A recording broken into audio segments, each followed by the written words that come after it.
What's going on, everybody? It's your boy C-Zar, and we are talking about Dash yet again today. Hit that like button, subscribe. Thank you all for being here, and let's get into it. Okay, let's talk about the price action here. If we're looking at this, it is the 23rd day of January today. Here we are at about $70 with roughly 7 hours, 22 minutes left in the day.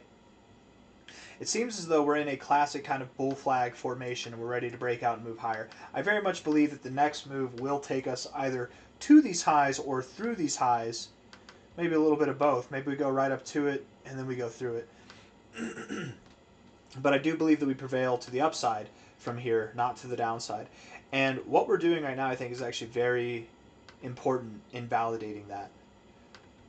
So first and foremost, from a high to a low here, relatively speaking, going all the way up to your golden ratio and then pulling back to your 0.5382 area, this is a very common thing to do. You find support here and then you move up. It's a very, very common thing to do. The next target area here from here would technically be the 786,886, but assuming that this is a bull flag from a low to a high, if it is a bull flag, you take this here, that would actually take you to slightly higher highs. And that's possible as well. Maybe Dash, what it does is it does find resistance in this area, but you wick through it and you just close like around here, kind of like you were finding resistance right here, but your high was all the way up here. Maybe we do find resistance here, but our high is all the way up there.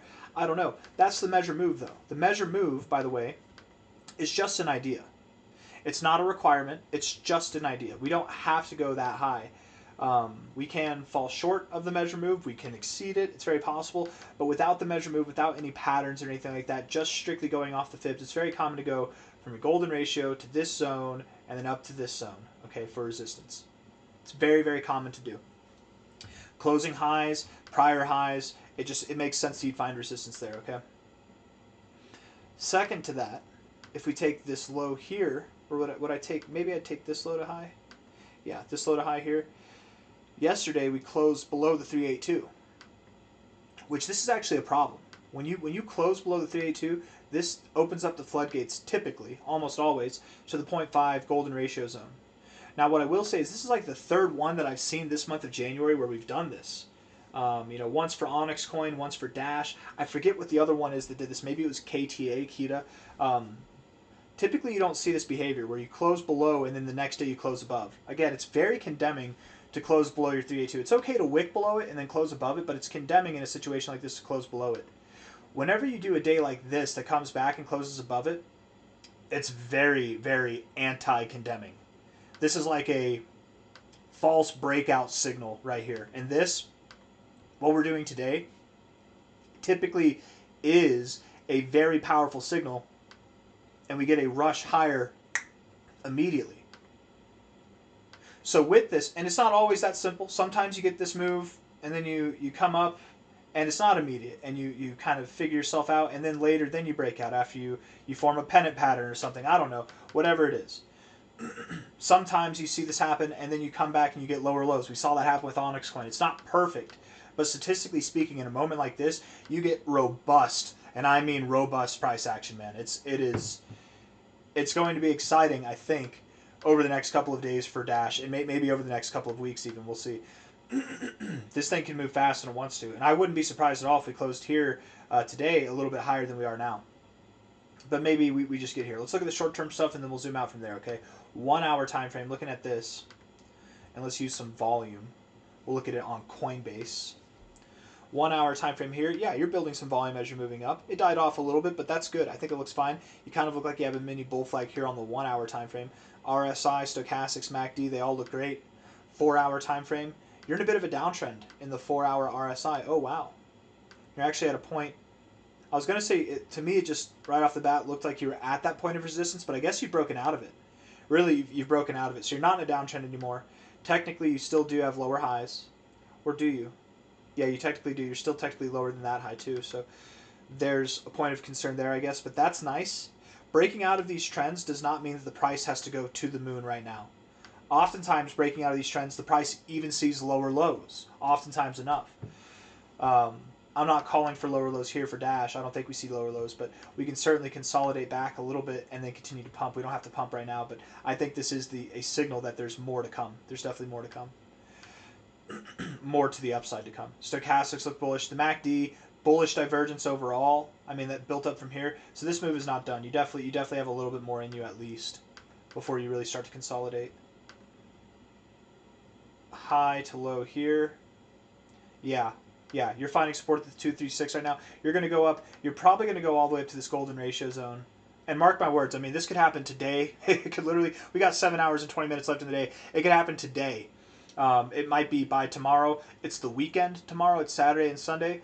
Maybe we chill for a couple of days, and then 3 or 4 days from now, we're up here. I don't know, but sometime soon, sometime probably within the next, if I had to guess, within the next 3 days, maybe even in the next 2, but I would safely say within the next 5 days, we're probably going to be up at this $81 to $84 zone, which from the current price is anything from a 16 to a 20% pump. I wouldn't be surprised at all if we saw that happen here. And then, of course, as we start to make that move, volume comes in. The suspicion will become more prominent that we found our low here at prior resistance, and we're ready to go. We're ready to go. And I think we are ready to go. I think that's what's kind of the whole point of this video is we're ready right now. 4-hour time frame, 1-hour time frame, they look great. The daily time frame looks great. We're bouncing right off the 50. Perfect, beautiful. Stochastic, same thing. And the MACD just looks great. I mean, you're literally right at a point where you'd expect to bounce.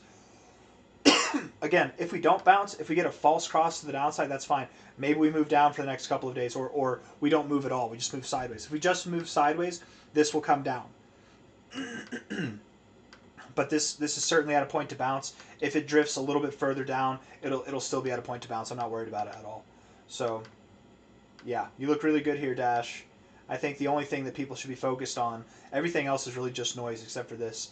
The only thing that you should really be focused on, I think, is the fact that from here, you're going to be moving up to about $109 to $127, probably by the end of the month, probably, if not very early February, and then this positive structure likely takes you to significantly higher prices, $223 to $370, anything from about a 3x, 3.1x to about a 5.3x is your next kind of stopping point there.